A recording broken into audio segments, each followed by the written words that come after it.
Bună ziua! Eu mă bucur să fiu alături de dumneavoastră. Mă auziți? Cred că se aude, da? Da, da. Da. Perfect. Mă uit așa în fiecare fereastră și mă bucur că pe unii vă cunosc și vă salut, pe alții e o ocazie bună de a ne cunoaște. M-am pregătit așa cu vreo oră și ceva de seminar, e treabă serioasă.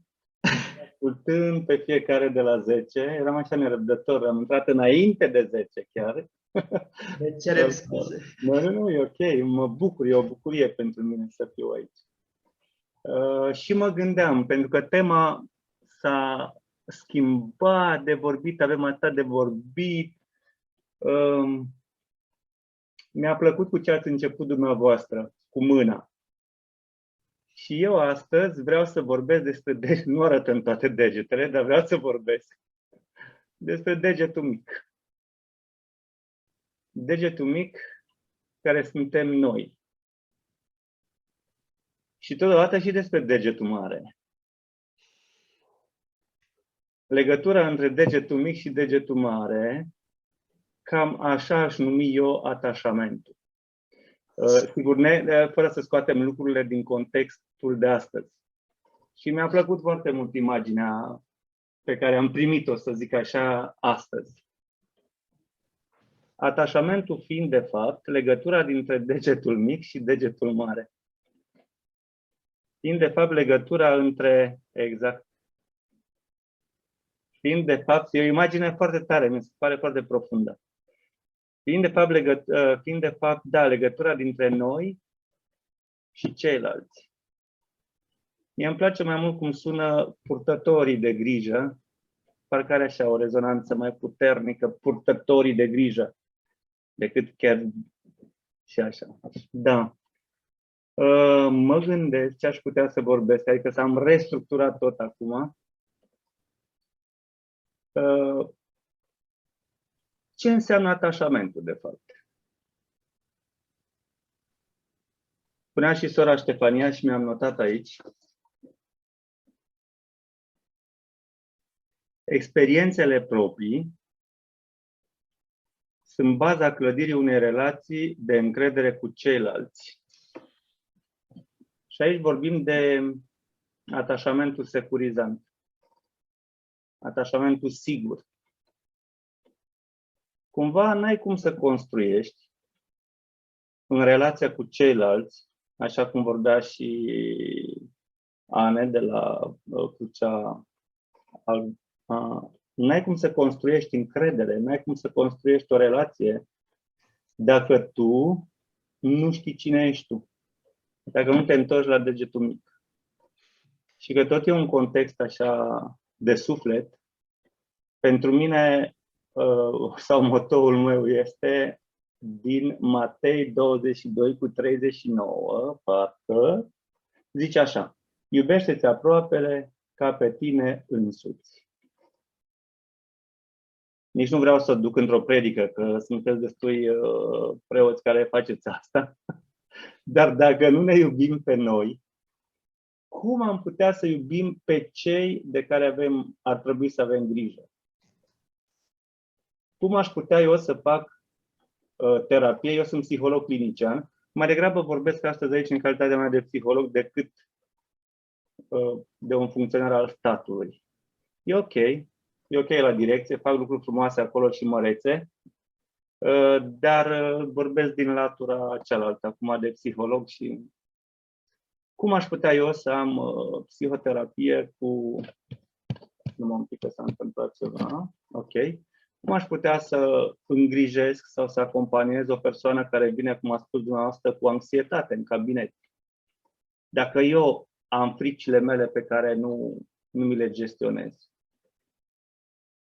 Cum aș putea să ajut o persoană care vine cu depresie și cu tendințe de suicid dacă eu nu-mi iubesc viața și nu am un sens și un scop în viață? Și cred că despre asta este în asistență socială și a purta grijă celorlalți, este și despre a crea cumva relații sănătoase și a avea un atașament sănătos al meu în relație cu ceilalți.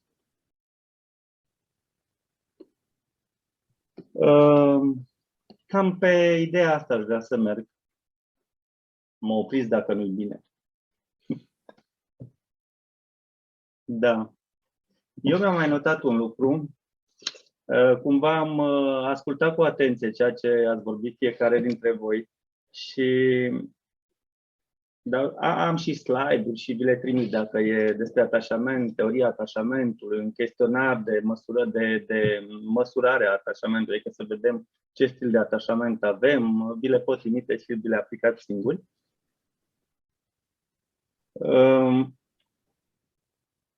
De fapt, grijind de ceilalți, învățăm să grijim de noi. Nu pot să nu menționez. Am fost la o conferință săptămâna trecută și, cred că da, Bianca, îți mulțumesc. Și acolo eu am rămas cu o întrebare. De ce faci ceea ce faci? Și era un domn din Danemarca care ne-a pus întrebarea asta, adică era un grup de lucru. De ce faceți ceea ce faceți? Și mi-ar plăcea să rămâneți cu întrebarea asta, nu închei acum, mai încolo un pic, dar să rămâneți cu întrebarea asta, de ce faceți ceea ce faceți? Și noi, și italienii, am început așa, să ne scărpinăm pe aici și pe aici, că facem, că dregem. Și domnul din Danemarca a zis, pentru că sunt bun în ceea ce fac. Pentru că știu ce fac. Prima dată am crezut că e așa, zic imediat se umflă tot. Dar, într-adevăr, dacă nu ne cunoaștem, și revin la degetul mic, și menționa și sora Ștefania acolo, că să știi de ce te afli printre ei, adică să nu uiți de ce ești acolo, atunci creezi un atașament nesigur, creezi un atașament anxios în relația cu beneficiarul sau cu semeni, cu ceilalți. Ok, trec de la întrebarea asta mai departe un pic. Mi-a plăcut în prezentarea pe care dumneavoastră ați făcut-o, cu niciun om nu este o insultă. Prima dată mi s-a părut așa dureros și puternică afirmația, ascultând și pe sora Ștefania, ascultând și pe ceilalți. Poate în subconștientul nostru, să spunem asta, mai dă-l încolo și pe ăsta că să se ducă să muncească. Ce atașament creez eu în relație cu cel pe care cumva îmi permit să-l judec?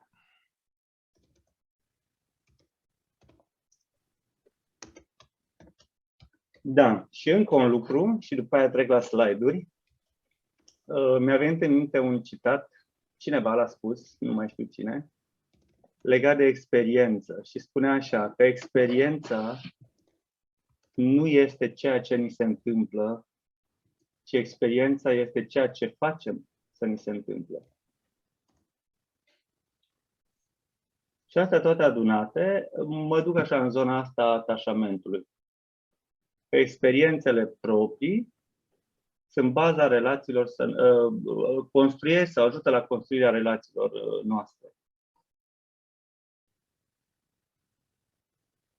Mie mi-ar plăcea să avem și discuții, adică să existe și o întrebare sau un feedback, cum ar ajuta asta, dacă cineva are un gând.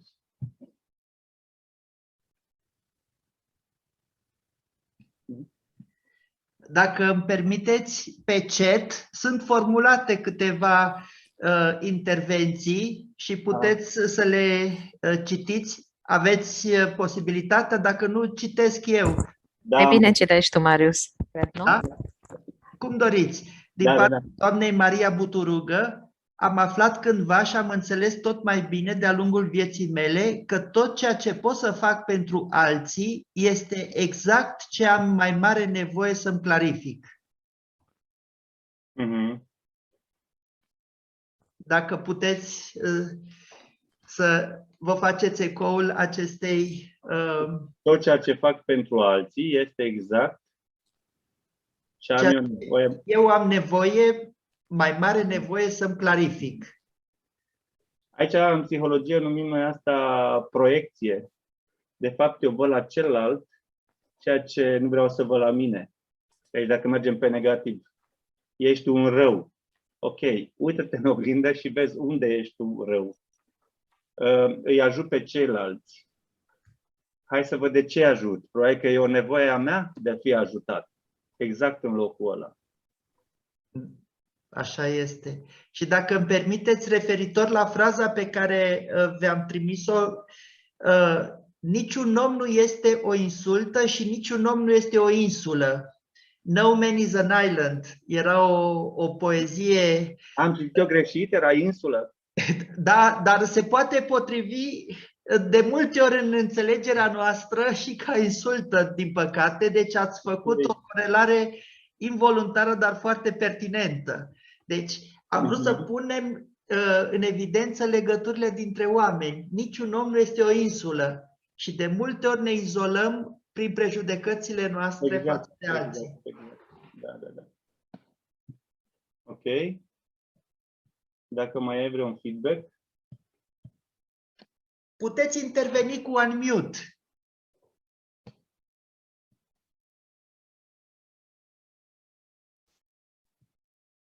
Ok, atunci aș merge, cum se întâmplă, să deschid un PowerPoint. Cu share screen din partea jos. Ok, cred că aici. Apoi click pe PowerPoint.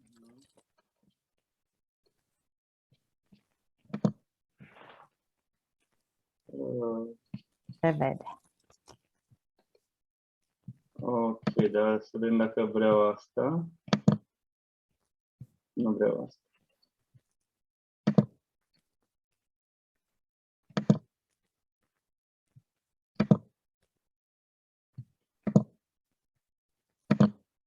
Ok, sper că am găsit.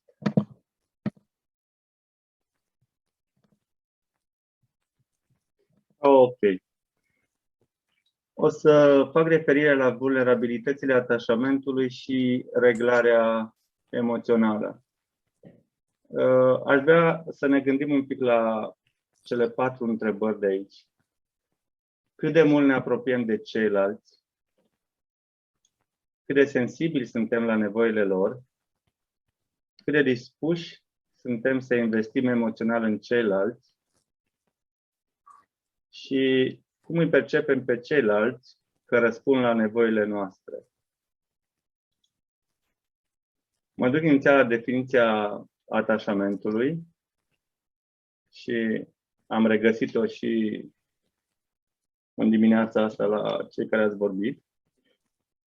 Cumva modul sau capacitatea în care legăm relații cu ceilalți la vârsta adultă este puternic definit de calitatea relațiilor noastre din copilăria timpurie.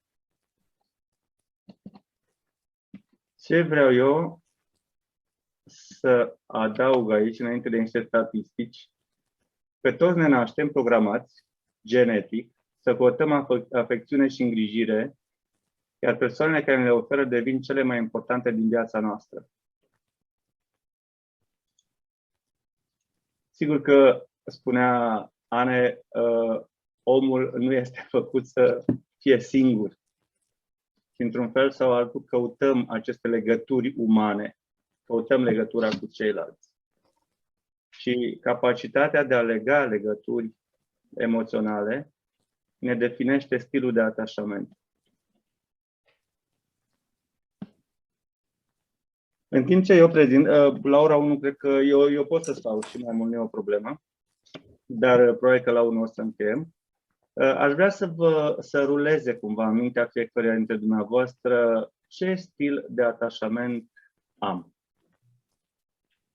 Și sunt 3 stiluri.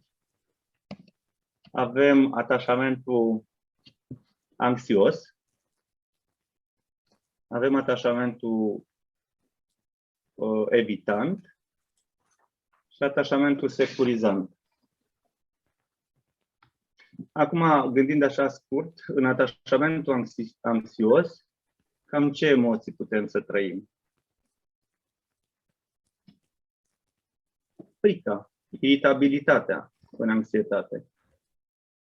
În atașamentul evitant, de cele mai multe ori ne întâlnim cu blocaj, incapacitatea de a lua o decizie. Iar în atașamentul securizant, am putea spune că putem trăi o stare de bine, să o numim așa. Hai să vedem un pic la statistică. Suntem puțin peste 50% dintre persoane care avem un atașament sigur. Aproximativ 20% aparțin stilului de atașament anxios și 25% sunt evitanți. Iar restul, între 3 și 5, au un stil dezorganizat de atașament.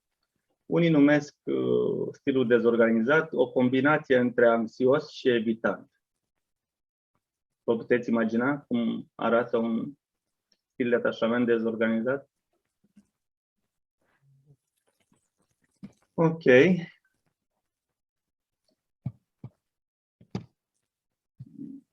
Aș putea să întreb cum s-au realizat aceste statistici, ce s-a folosit ca instrument sau pe ce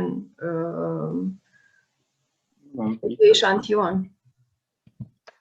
E un studiu, e o carte din care am luat aceste statistici. Eu nu vă mai văd acum, îmi văd doar PowerPoint-ul meu, dar țin privirea spre cameră. Nu știu dacă vedeți cartea asta, stilurile de atașament. Se vede? Ok, probabil că nu. Se vede, se vede. Se vede, se vede. Ok. Dar știm cu toții că se schimbă și nu sunt atât de relevante, să zic. Că cartea a fost orientativ, putem să ne ghidăm. 2015. Vreau să merg mai departe un pic.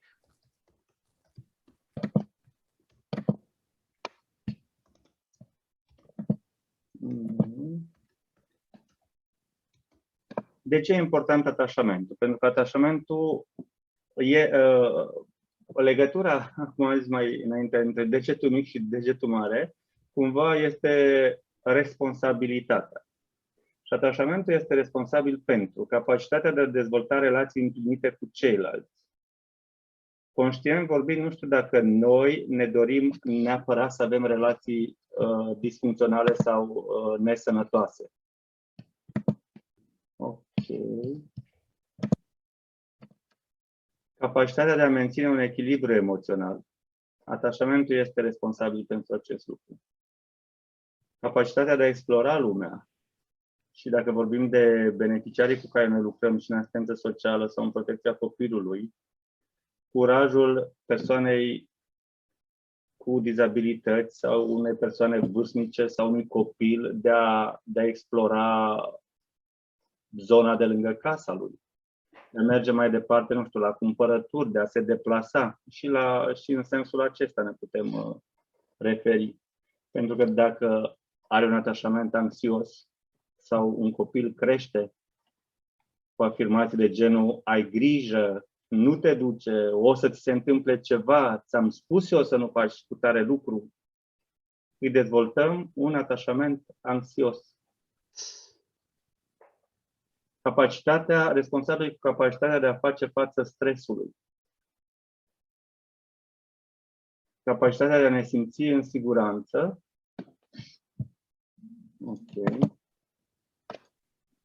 De a ne bucura de propria persoană și de a ne găsi împlinirea alături de ceilalți.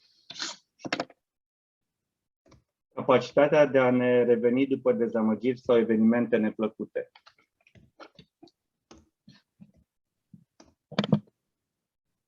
Asta e responsabilitatea atașamentului și cumva legătura între, sau ingredientul în a construi o relație.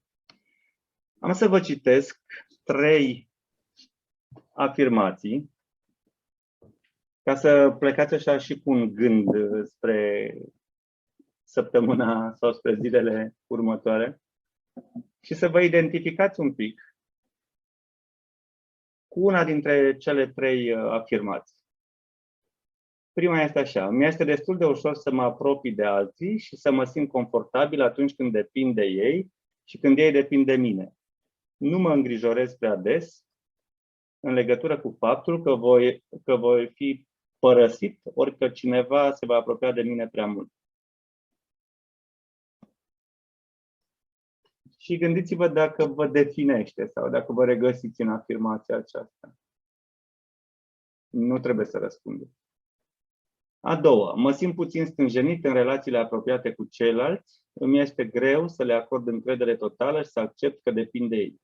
Am emoții atunci când cineva se apropie de mine prea mult și deseori persoana iubită ar dori să fiu mai cald și mai apropiat decât pot eu să fiu. Ne gândim și aici.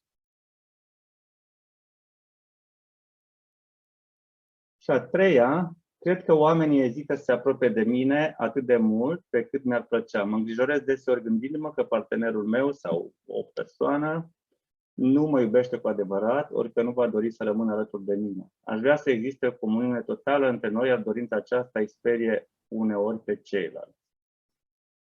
Haideți să vedem la prima afirmație. Cheia sau cuvântul de bază este: mi este destul de ușor să mă apropii. Că mă simt confortabil. La a doua afirmație, mă simt puțin stânjenit.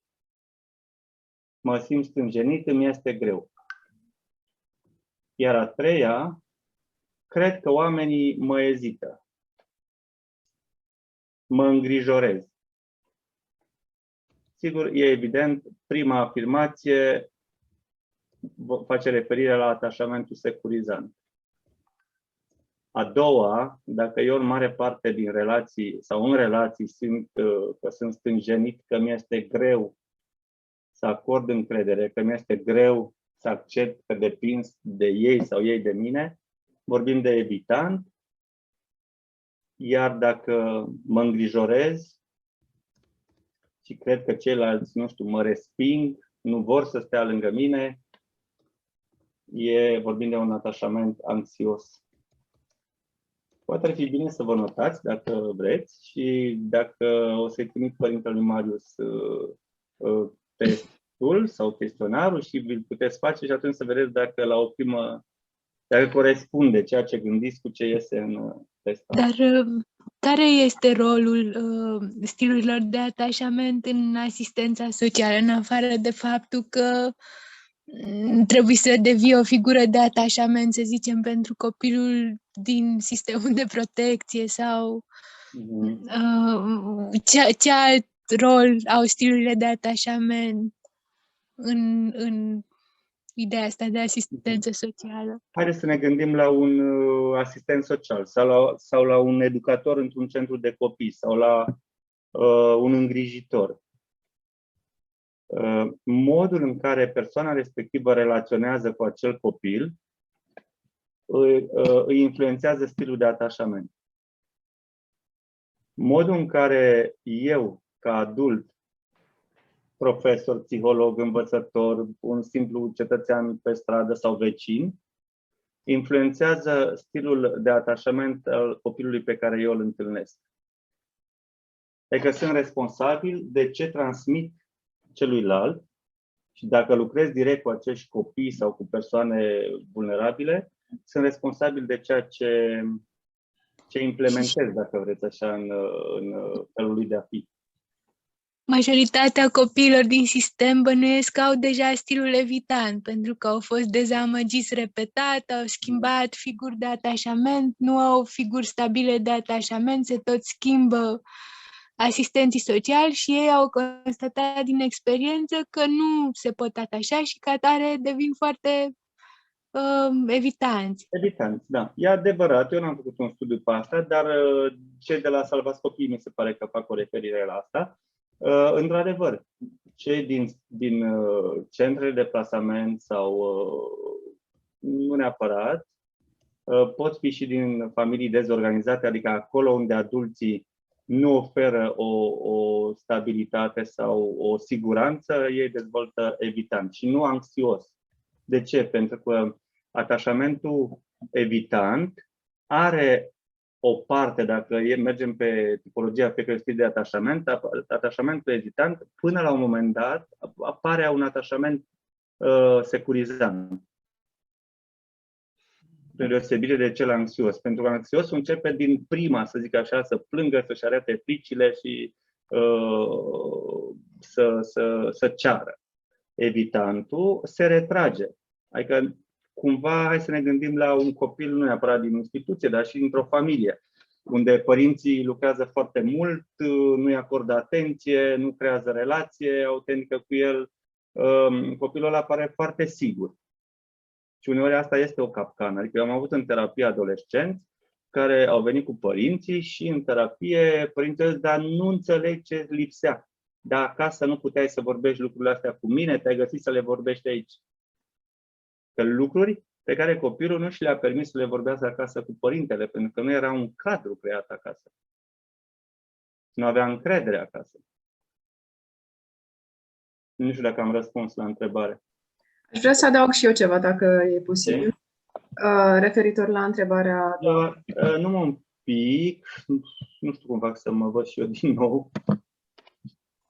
Stop share de la mijlocul ecranului de sus. Să fac ce? Stop share. Stop share, ok. De la mijlocul ecranului de sus. Video. Nu, aha, ok, am văzut. Gata, e mai bine așa să vă văd. Ok. Da, voiam să mă leg de întrebarea de mai înainte. Cum afectează stilul nostru de atașament modul în care ne raportăm la beneficiari? Și din punctul meu de vedere, cred că în măsura în care eu îmi cunosc stilul de atașament, pot să proiectez asupra beneficiarului acest stil.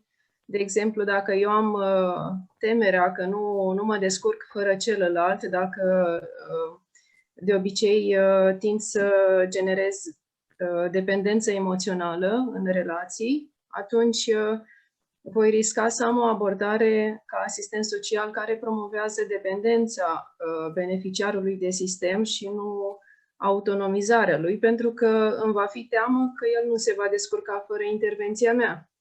Adică în loc să-l proiectez către o autonomie, către o creștere a calității vieții, voi avea tendința să-l mențin către dependența de serviciile pe care îi le ofer.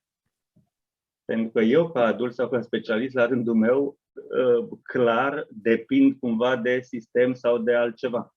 Și atunci proiectez asupra copilului și astfel îl influențez creșterea lui.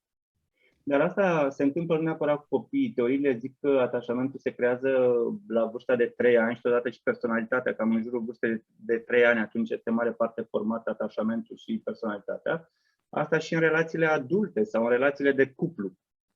Transfer cumva stilul meu de atașament partenerului sau colegului sau, da, adică îl fac un transfer de atașament.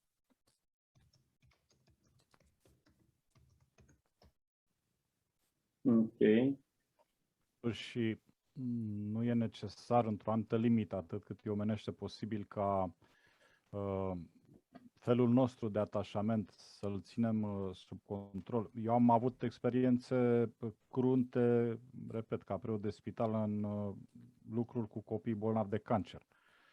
Dacă ar fi să revărs, eu știu, tot ceea ce simt pentru ei, tot ceea ce îi întrezesc în suflet, cred că la un moment dat aș pierde controlul, n-aș mai fi capabil să-mi fac datoria de preot.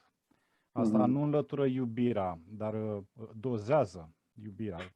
De multe ori trebuie să fiu foarte rațional, foarte obiectiv ca să găsesc soluții să-i ajut pe ei, familiile. Repet, dacă m-aș lăsa, eu cred că mă regăsesc în acel atașament, să zic, securizat, într-o anumită măsură. Cred că fiecare om are câte ceva din fiecare, nu cred că există un atașament curat, Da. n-are cum. Dacă m-aș lăsa, eu știu, cuprins de toate trăirile și de tot ceea ce ar însemna tipul meu de atașament și tipurile lor de atașament, căutările lor, și n-aș păstra totuși controlul, și cred că asta e valabil și pentru asistent social. Soția mea e profesor la Pitești, la Universitatea din Pitești, și predă asistență socială ca asistent universitar. Cred că n-am reușit să fim eficienți. Vorbesc de o eficiență duhovnicească și în cazul nostru de o eficiență tot în vecinătatea duhovnicii, o eficiență, în fine, spirituală, de a-l ajuta pe acel om. Eu așa cred și de asta vă întreb. Nu este totuși necesar acest autocontrol până la urmă, care e foarte greu. Da, adevărat. Aș numi sau numim în terapie conținere. E clar că noi ca specialiști sau ca adulți care ajutăm pe ceilalți, ca purtători de grijă, sigur că suntem, înainte de toate, suntem oameni. Adică avem și noi emoții, plângem, râdem și atunci în relația cu celălalt, în zona asta de purtător de grijă, e important să mă amintesc, ca și în terapie, că e vorba despre celălalt. Adică în terapie, în cabinet, dacă oricare dintre voi vine și începe și plânge și mă activează ceva din istoria mea personală, eu trebuie să-mi dau seama că nu e vorba despre mine acolo. E vorba despre tine și eu sunt acolo pentru tine. Bănuiesc că dumneavoastră, ca preot de spital, sigur că sunt cazuri grele, îmi imaginez. Mă gândesc că va veni de multe ori să plângeți sau să vă puneți în situația celorlalți, dar e despre ei. Asta nu înseamnă că eu îmi neglijez și că devin robot sau devin de piatră. Dar în momentul ăla este despre ei. Da, să am capacitatea pe un atașament securizant, da, se activează și atașamentul anxios sau evitant, dar să am capacitatea să mă conțin. Mie mi-a plăcut cumva lucrul ăsta că evitantul seamănă sau duce înspre securizant. Și de fapt este o mare capcană, pentru că nici nu-ți dai voie să trăiești niște emoții, pe când anxiosul își cam dă voie. Să plângă, să-și exprime fricile, să urle, să țipe, să ceară ajutor. Evitantul e ca un bolovan, să zic așa, care se închide în el și nu mai acceptă nimic. Aș vrea să întreb și eu ceva. Cum ne putem, pentru că avem din toate aceste tipuri câte puțin, din toate aceste tipuri de atașamente, cum ne putem dezvolta capacitatea de a ne simți în siguranță, tocmai pentru a transmite celorlalți siguranță și încredere în sine? Există niște metode recomandate de psihologie sau pur și simplu o gândire pozitivă în toate situațiile? Cred că, spunea Părintele Marcel, cred că eu, din punctul meu de vedere, cred că psihologia și teologia merg mână-mână. Noi ne numim așa doctori chiar de suflete, de ce nu? Că lucrăm cumva împreună. Cum putem? Sigur că prin terapie, o să vă las numărul de telefon, prin terapie și mersul la biserică, și nu e glumă. Prin terapie și rugăciune sau așa zisele meditații, mindfulness și orice altă expresie folosită. Dar conectarea cu o resursă a noastră, fie ea divină, cred că e foarte importantă. Nesiguranța, de fapt, din ce vine? Nesiguranța, de exemplu, persoanele singure, care nu au posibilitatea să comunice, să-și comunice emoțiile cu cineva în mod constant, adică interiorizează absolut toate trăirile, cred că dezvoltă o stare de insecuritate, mai mult decât persoanele care sunt angajate sau care au companii sau sunt... Da, care trăiesc într-un context, care trăiesc cu alte persoane. Pentru că persoanele singure își creează lumea lor, realitatea lor. Și spunea, în Gestalt Therapy se folosește asta, că harta noastră mentală nu este aceeași cu teritoriul. Și de multe ori trebuie să verificăm dacă harta mea corespunde cu realitatea. Și în singurătate, cred că facem hărți multe. Și singurătatea asta e de mai multe. Singurătate profesională, izolare profesională, religioasă, de ce nu, socială. Și atunci, prin experiențe, prin expunere și terapeutic, prin expunere sau prin experiențe, prin ceea ce aleg să fac, îmi dezvolt cumva stilurile de atașament. Era o imagine cu mingi de apă și să încerc să ții mai multe sub apă cu brațele. Ele ies așa deasupra la presiune și nu reușești cumva să le ții pe toate sub apă. Trebuie să alegi, să lași una, două, trei dintre ele să iasă deasupra. E cumva așa e și cu atașamentul. Sigur că e bine să tindem spre unul securizant. Are mai multe beneficii. Este o întrebare din partea Nicoletei Imbrea. Disciplina are vreun rol în șlefuirea stilului de atașament? Nicoleta umblă cu capcane. Glumesc. Ok. E importantă disciplina, dar mă gândesc, revin iar la cel care face disciplina. Și ai spus foarte bine, dacă eu care sunt în rolul de a face disciplină, dacă mă refer la educator, psiholog sau orice, și am un atașament anxios, clar induc prin disciplina mea atașamentul respectiv. Cred că subiectivismul are o influență foarte mare în cum educ stilul de atașament a celuilalt. Nicoleta, tu ce zici?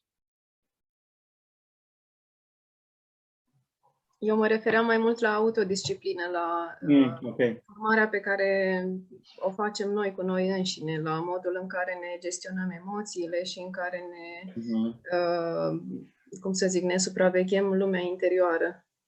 Absolut. Atunci se schimbă. Da. Are o mare importanță autodisciplina. Aici putem vorbi despre dezvoltarea personală sau inteligența emoțională. Și în materialele pe care vi le las, vi le voi trimite pe mail, acolo am făcut o legătură între, și ați văzut un pic din slide, mi-e mai comod să vorbesc fără slide-uri, legătura între atașament și emoții. În prima parte, emoțiile de bază. Și atunci, dacă eu am o sănătate emoțională ok, pot să transmit sau să dezvolt relații ok și cu ceilalți.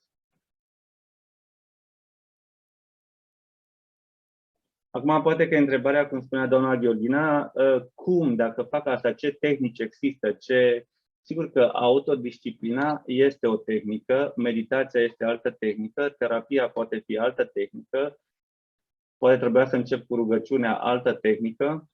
Informarea, în primul rând informarea, cred că e de bază.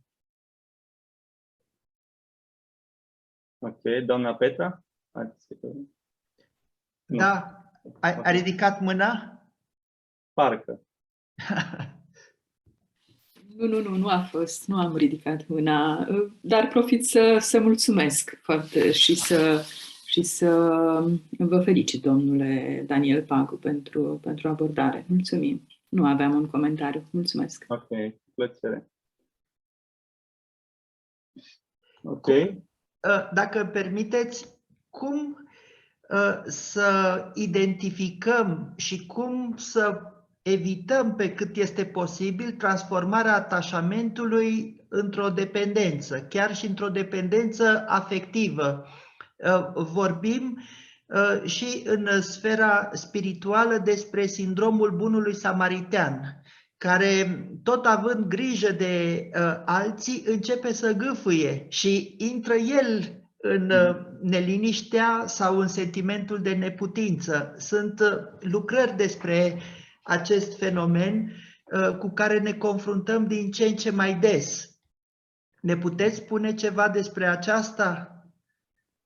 Aici mă gândesc să fac referire la nevoia noastră de a ajuta pe ceilalți care vine de fapt ce spuneam mai la început la una din întrebările doamna Maria Buturuga, parcă a zis, de ce îi ajut pe ceilalți? Și mă duc la motivație. Care e motorul, să zic, care mă împinge sau mă îndeamnă să fac asta? Atunci trebuie să caut motivația. Că dacă la un moment dat se termină combustibilul, Da.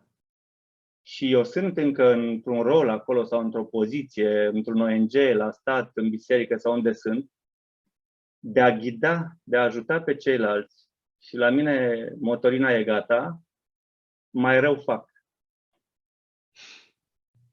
Și atunci mă gândesc de ce. Mă gândesc la motivație și cred că în orice profesie e foarte important asta. De ce fac? Și revin la întrebarea pe care ne-a zis-o danezul respectiv. De ce faceți ceea ce faceți? Și atunci dacă fiecare știm de ce facem ceea ce facem, creăm sau nu relații de atașament anxioase, securizante, evitante,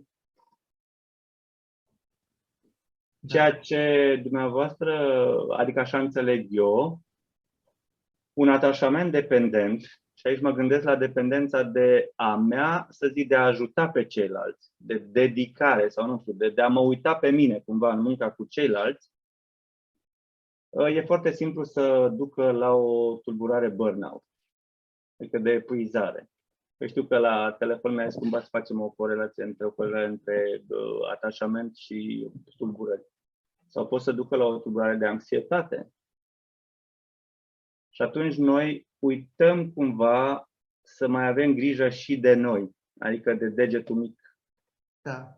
Aceasta este tema pe care o vom aborda în următoarea întâlnire și ați aruncat deja acea piatră de întâlnire sau de așteptare prin această remarcă și într-adevăr este foarte pertinentă și trebuie să ne aprindem și noi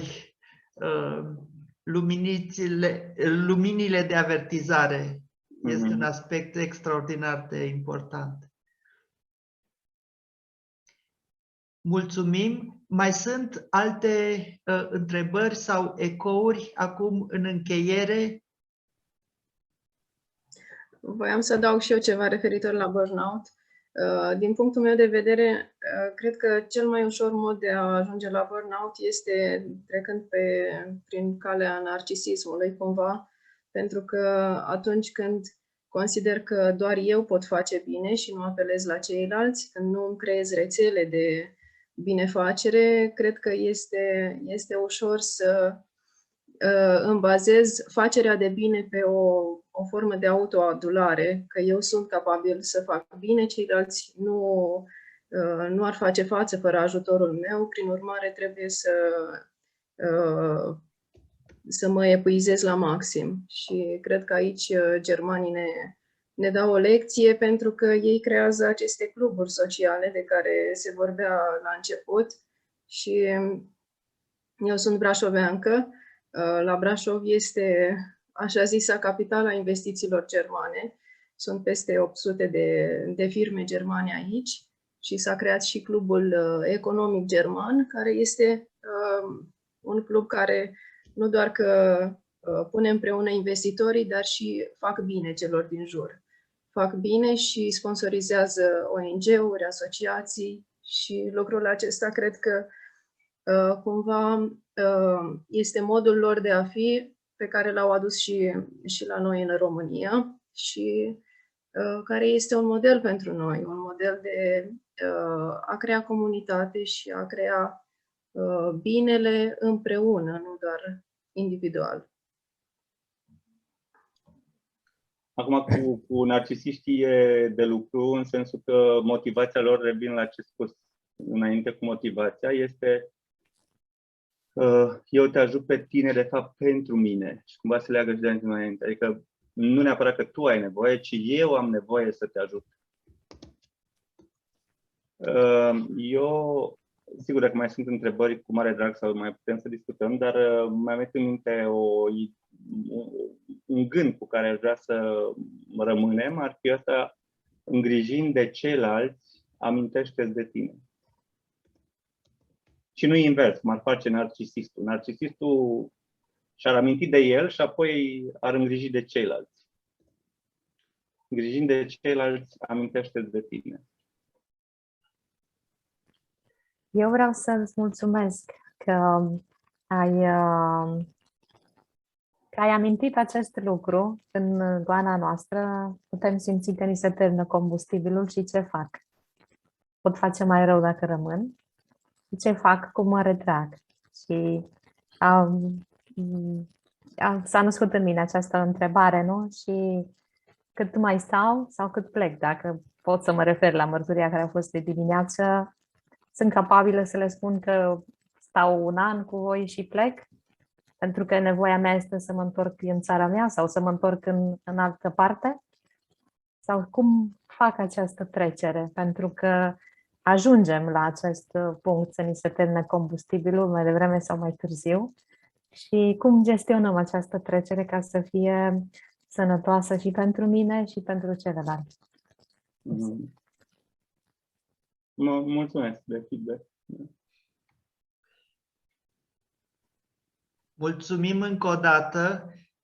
Rămânem și noi cu această imagine foarte puternică sugerată de domnul Daniel Pagu de a ține împreună degetul cel mic și degetul cel mare.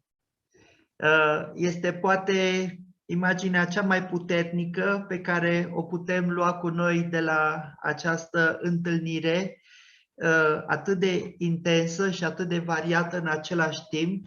Vii mulțumiri tuturor relatorilor, tuturor participanților atât de activi și vă dăm întâlnire peste 2 săptămâni cu tema îngrijirii de sine, care a fost anticipată de domnul Pagu în ultima intervenție a zilei.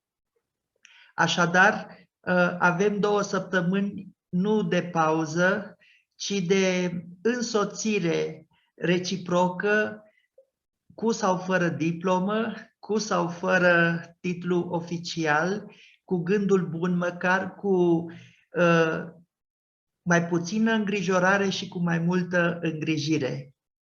Mulțumim tuturora și fiecăruia în parte și cu voia lui Dumnezeu ne reîntâlnim pe 30 octombrie, ca de obicei, dar cu surprize ca de fiecare dată.